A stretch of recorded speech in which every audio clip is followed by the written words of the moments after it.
జై శ్రీకృష్ణం వందే జగద్గురుం. భగవద్గీతా మకరందము 13వ అధ్యాయము క్షేత్రజ్ఞ విభాగ యోగము 30వ శ్లోకము.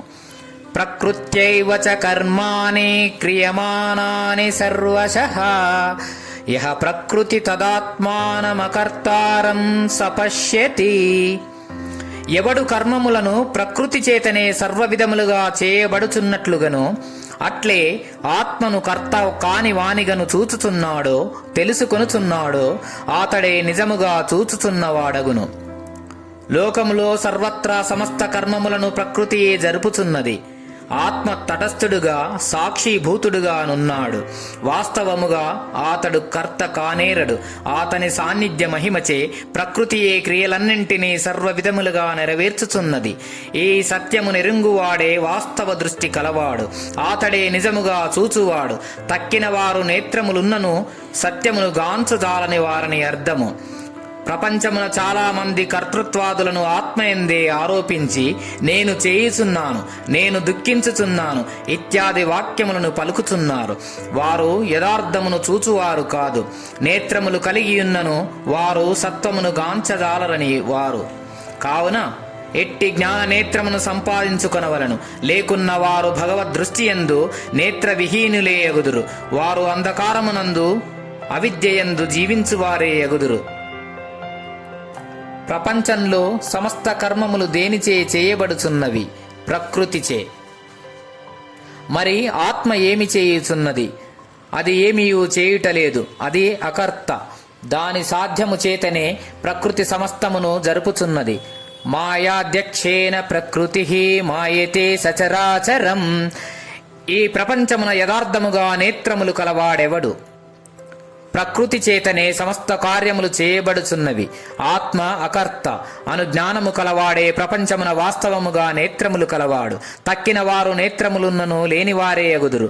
జ్ఞాన నేత్ర విహీనులని భావం. జీవుడు సమస్త బ్రహ్మమును ఎప్పుడు పొందగలడో చెప్పుచున్నారు. భగవద్గీతా మకరందము 13వ అధ్యాయము క్షేత్రజ్ఞ విభాగ యోగము 31వ శ్లోకము. యదా భూత పృథగ్భావమేకస్తమనుపశ్యతి తత ఏవ చ విస్తారం బ్రహ్మ సంపద్యతే తదా.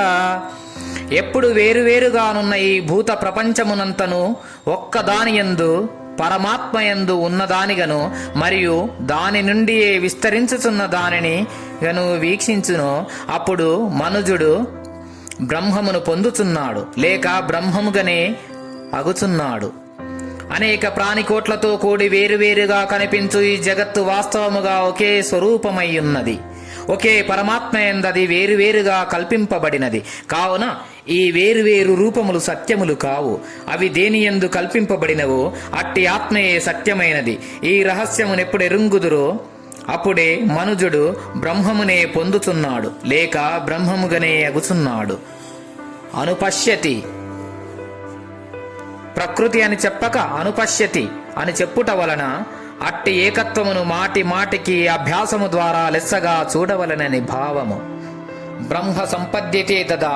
మనుజుడు ఎప్పుడు పొందగలడో ఆ ముహూర్తమిచ్చట తెలియజేయబడినది.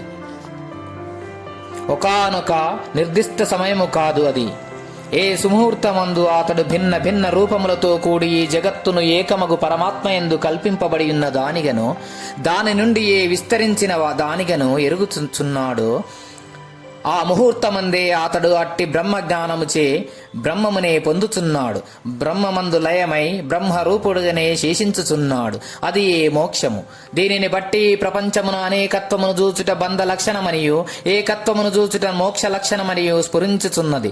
కావున విజ్ఞుడగు వాడు నామరూపములను విడనాడి సచ్చిదానందములను గ్రహించుట ద్వారా అనేకత్వమున ఏకత్వమును వీక్షించుటను అభ్యసించవలయును. మనుజుడు బ్రహ్మమునెప్పుడు పొందగలడు? ఎప్పుడీ భిన్న భిన్న రూపములతో కూడిన సమస్త ప్రపంచమును ఒక్క పరమాత్మయందున్న దానిగను దాని యందు నుండి విస్తరించిన దానిగను వీక్షింపగలుగును. అట్టి బ్రహ్మముచే అప్పుడే బ్రహ్మమును పొందగలడు. జై శ్రీకృష్ణం వందే జగద్గురుం. గీతాచార్యులు.